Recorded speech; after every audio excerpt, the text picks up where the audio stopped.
So recently in the NBA, there was a two-team deal that happened between the Brooklyn Nets and the Denver Nuggets, and here was the trade details. So the Brooklyn Nets received Michael Porter Jr., age 27, a veteran forward, averaged 18.2 points per game and 7.0 rebounds per game last season, unprotected, and also an unprotected 2032 first-round draft pick that received. The Denver Nuggets received Cam Johnson, age 29, forward coming off a career-high season in 18.8 points per game, 4.3 rebounds per game, and 3.4 assists per game. And they get a salary relief of Johnson's 2-year, which is $44 million, versus Porter, $79 million. Now, why does it make sense for both sides? So for Denver, they denser salary cap and roster fit. Johnson is similar offensively, stronger in defense and playmaking. His salary is $21 to $23 million a year, which is much more favorable than Porter's $38 to $41 million a year. Roster flexibility saved about $17 million per season, keeping them under key luxury tax threshold and enabling additional move like re-signing Bruce Brown. For the Nets, asset accumulation. They scoop up a future unprotected first-round pick, which is 2032, and giving them valuable option in a rebuild. Now, high upside scoring and fit. Porter emerged as a core offensive piece around their young squad. Plus, they can now flip that pick or Porter himself later on down the road. We're going to go over the summary of this. Nuggets offload Porter's salary, gain defensive shooting, and retain flexibility for Jeremiah Grant depth.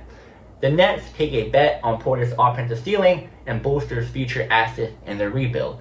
So I'm going to give you guys my thought on this trade. This one is really silly on Brooklyn's part. I'm going to say the Nets are the losers of this trade. The Nuggets are the winners of this trade. Let's start with the losers. The Nets, yes, you get Michael Porter Jr., 2 years younger than Cam Johnson. And yes, he has similar stats to, Cam Johnson. Cam Johnson, I'm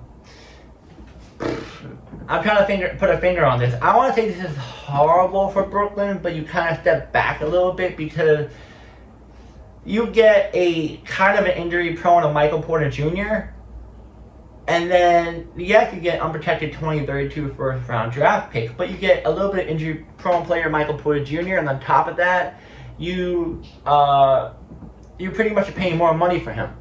He's $41-38 million a year, and Cam Johnson's about $20 to $22 million a year. So you're spending more money on a player who's somewhat kind of with their injury history. And yes, he brings something a little bit different than Cam Johnson, but Cam Johnson is a really good player, never gets injured, and yes, he may not be your franchise type of guy, but he's still a really good piece to have on your team, maybe second or third option if you bring a better player than Cam Johnson. So the Nets, I don't know. We have to see if Michael Porter Jr. can stay healthy. If he can stay healthy, good for Brooklyn. Good for Brooklyn.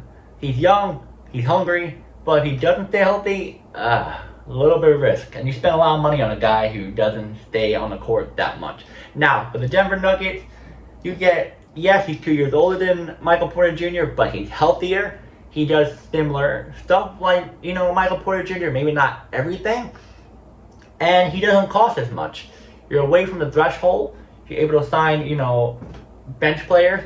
You're able to sign some free agents if that happens. I'm not sure how much money they have left. I know they have a little bit left now because how much money they got rid of the Michael Porter Jr. trade. So they have more flexibility getting some players coming to their roster.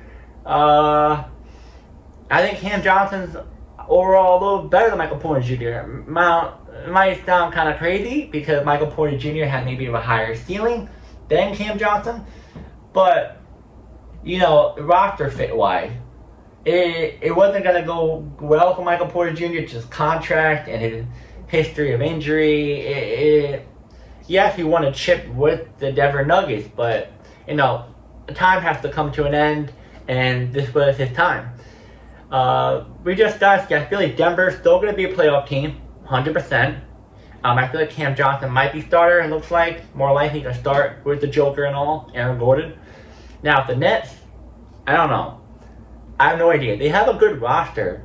Like, they have a good young roster, but they're not a playoff team. Maybe a play-in team if they can add another good player or two.